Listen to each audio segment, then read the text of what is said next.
Good evening and welcome back. Today is the third day of April 2017. Yesterday, some information came out, and the person who released all the names or unmasked all the names from the investigation in the Trump Tower was released. And if you haven't heard by now, I'm going to surprise you, but it was Susan Rice, the former secretary to the United Nations, and of course the former deputy secretary of defense, who was trusted in Trump's administration. Of course, one thief does trust another. Anyway, she not only had all the names unmasked, she ordered it unmasked on behalf of the Muslim that used to occupy my White House.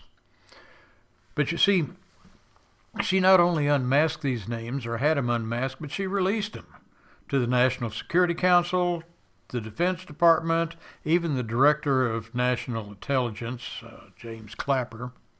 And you remember he was on, I think, Fox News and CNN and all. I said, oh, nope, we're not doing an investigation. It must be the Russians. But it turned out that wasn't right. Now, CIA Director John Brennan said the same thing, and so did the Director of the FBI, James Comey.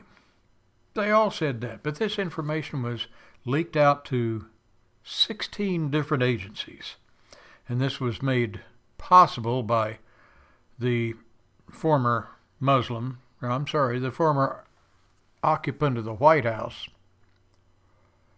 Barack Hussein Obama,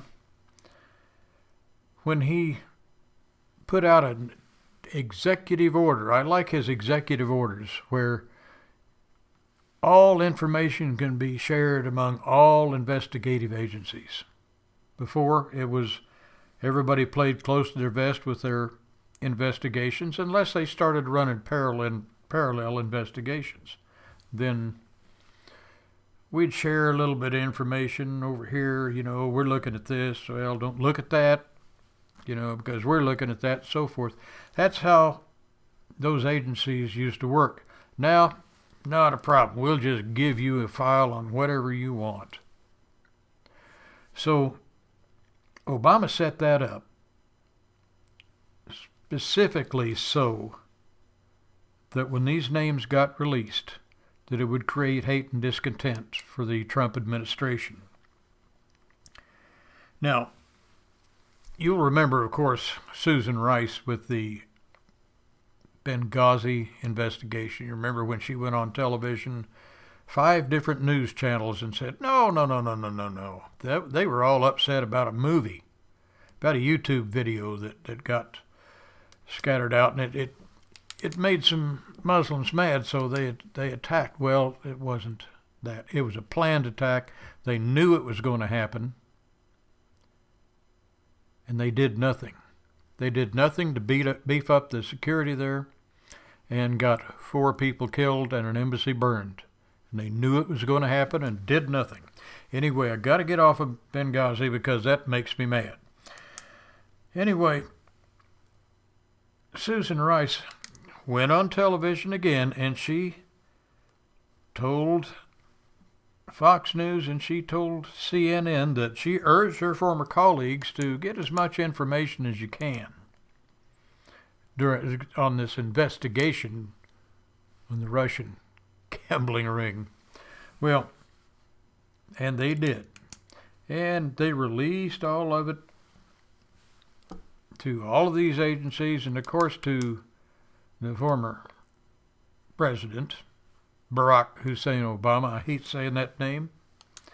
Anyway, then when Senator Nunes came up with the information, he had to go to the White House, and he went to a skiff room. Now, a skiff room is a room where you can't carry any recording device in, you don't carry anything to write with, and you can't hear anything that goes on in there. There are no electronics and no electronics comparison. It's in the White House. Went into this room with his colleague, informant, whatever you want to call him.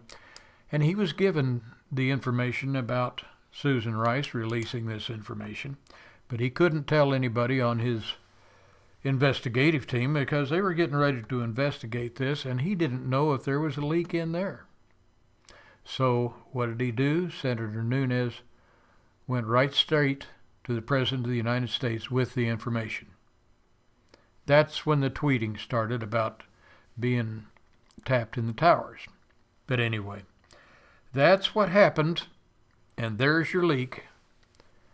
So let me know what you think. Do you like that story? Share this with your friends. Have them leave me a little comment down below, and tell me what you think. Anyway, you have a great day. Please like and subscribe to my page. We'll talk later. Come back and see me. Have a great day.